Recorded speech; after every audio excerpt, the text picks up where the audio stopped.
I am baking an Easter cake with a couple of cool twists that I haven't seen before. Check out the next video for how to do that. So is this done for episode number 1? Done for episode number 1. So we'll be back tomorrow We'll be back tomorrow for episode number 2. for episode number 2. And I'm going to show you how to do basket weaving as I make an Easter cake. It'll be great. Turn it off. Do the thing.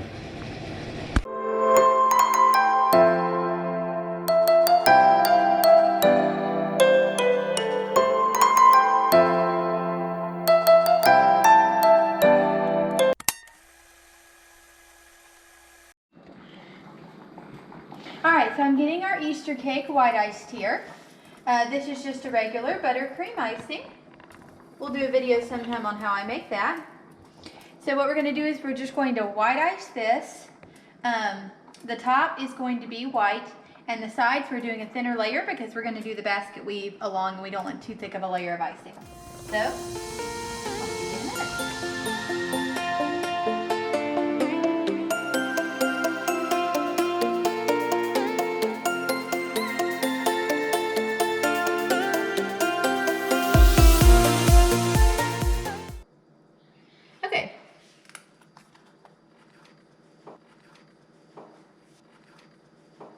We're going to place that on there.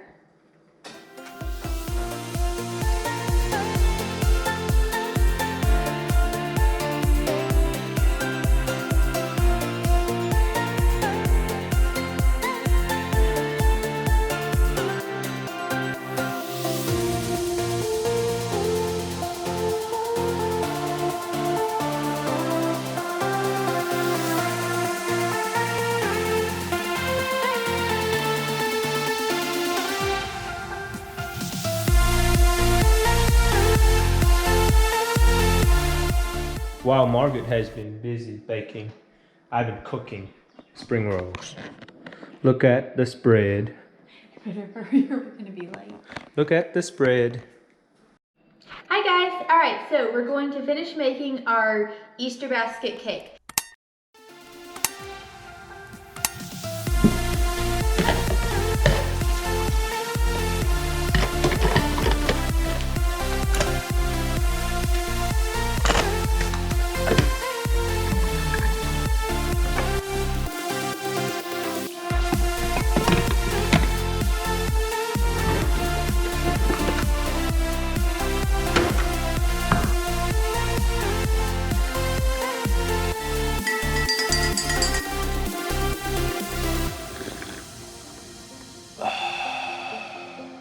So I have my icing bag here.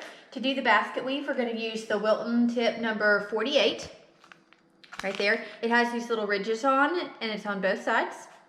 And then we also have my personal favorite, my decorations, which I've handmade, and I'm going to show you how to make after I do the basket weaving. So let's get this party started.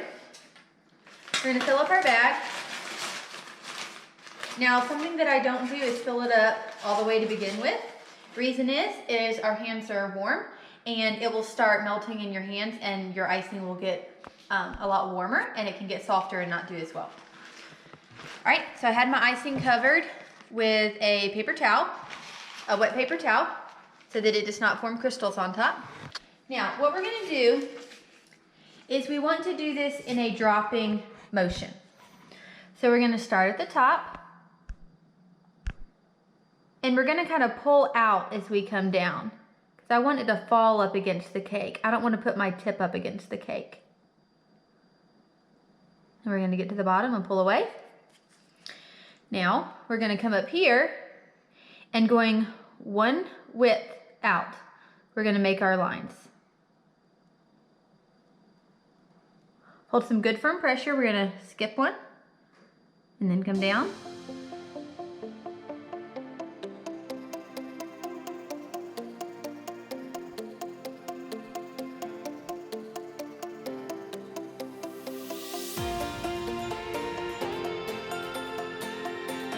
There we go. We're gonna come over here. All right, so we did our second strip down. Had a problem with my cameraman here. All right, so next what we're gonna do is we're gonna take our tip. We're gonna go in here on the inside Keeping a good steady pressure, we're going to come over, and we basically started over.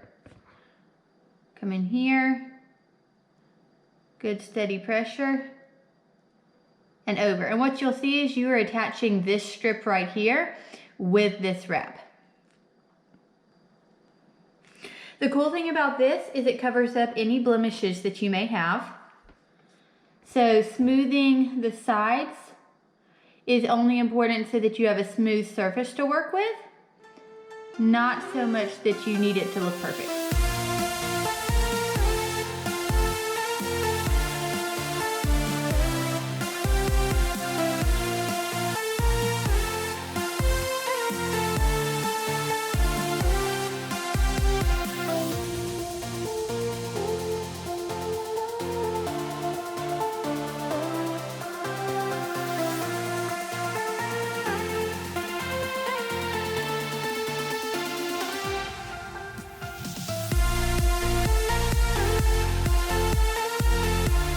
All right, now we're going to take our icing, and I'm going to kind of come around here almost like in a little scalloped method, and I'm going to do a border around my cake.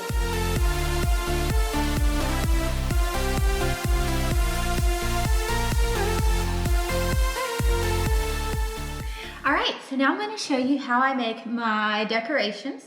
I'm going to make fondant roses and fondant flowers. These cute little things I got at Hobby Lobby, and they are perfect for doing these flowers. So I'm going to pinch off some, and I'm going to pull it out, and then I'm going to cover them back up so that it doesn't get dry. Fondant will dry out very easily. Okay, so what we're going to do is we're going to start off pinching off about an acorn. Going to put a little bit of cornstarch on our fingers. Okay, and then what I'm going to do is I'm going to quickly work this out until it is paper thin. The bottom does not have to be paper thin, but the top does, and I mean paper thin. Okay, once I've worked that out, I'm just going to take it, I'm going to wrap it around, and I made the first petal of my rose. So now I'm just going to keep making these petals. So the first time that I tried to make these, I mean, man, they looked rough. They looked really rough, but I was learning something new. And you know what I tell people when I make them a cake is, while you may not be getting the most professional cake out there, I do love making these. And you know, I think I've been given somewhat of a talent and somewhat of just a desire to be able to bake and make things. And I love being able to share that, whether it's making them for family or friends or, you know, somebody's wedding, or I made John's groom's cake.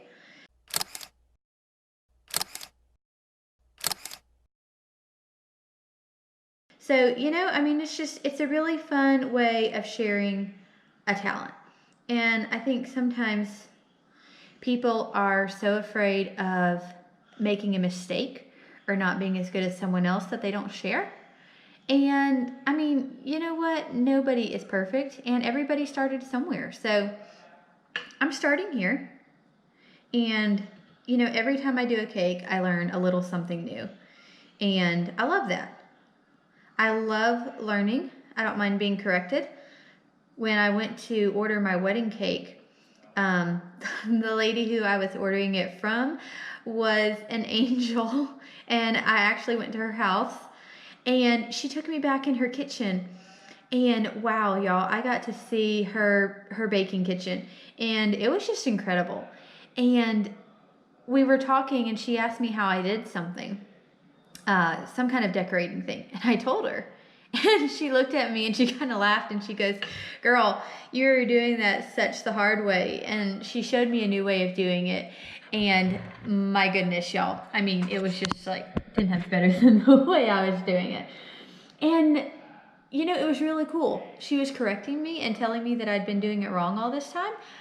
But I learned something new that day. And I walked away not only having ordered an incredible wedding cake, I also got to learn something new. And I think we all need to be willing to learn. We need to not be afraid of failing. And you can see where that takes you. You know, what does the Lord have in store for you? And I just think that's a really cool thing to try and figure out. Don't be afraid. If I'd been afraid of roses, never would have made one. If I'd been afraid of cakes, never would have made one. So I'm almost done. I'm going to do one more petal. And they will be a little bit floppy, that's okay. They're drying. And the more you mush them around and the more they set, you'll kind of be able to position it how you want it to. That's the joy of having really thin, lifelike petals. And it's also the hazard of it because sometimes you have to wait a little bit for them to fully dry to be able to shape them how you would like. So now what I'm doing is I'm working this slowly up off the base, and I'm moving my fingers in a circular fashion, and I'm kind of shaping it as I go so that I can ease it off and it will have a tight bud to it. Okay, so I'm going to, as this dries, I will keep giving it some movement and new life. But yeah, there's your little rose. And I just love these, and I love playing around with them, and I love making cool creations. So there you go. All right, so that's that rose. Now I'm going to show you how I've been doing my little flowers, and then we'll look at the final product. So we're going to set that aside. We're going to use these 4 smaller ones to do a 4-petal flower, and I'm going to use my pink for this. I'm going to take this, and we're just going to wrap it around our little cone here, and then I want to smooth this and thin it out. Okay, now ideally I would like for these to sit for about 10 minutes, but so that I can show y'all, we're going to go ahead and pull them off. So I'm going to take this, the tip, I'm just going to peel it back like that, and then I'm just going to curve these edges over. I almost want it to look like a calla lily. If you don't know what those are, look them up. They are gorgeous flowers. See? So I have like a mini little bud. So we're going to take that. We're going to do that with all 4, and then I'll show you the final result. And what we're going to end up with is something that looks like this. We have our cake here. We put on our handle. So what I'm going to do is I'm going to take some leftover icing, and I'm going to put it in the center here so that I have something to stick my roses into. Set it right on top here.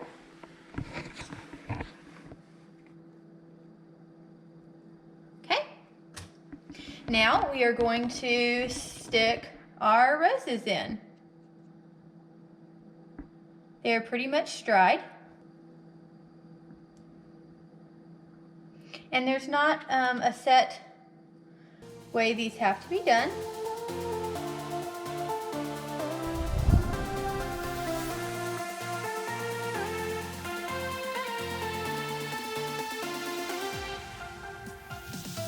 Here is our final basket.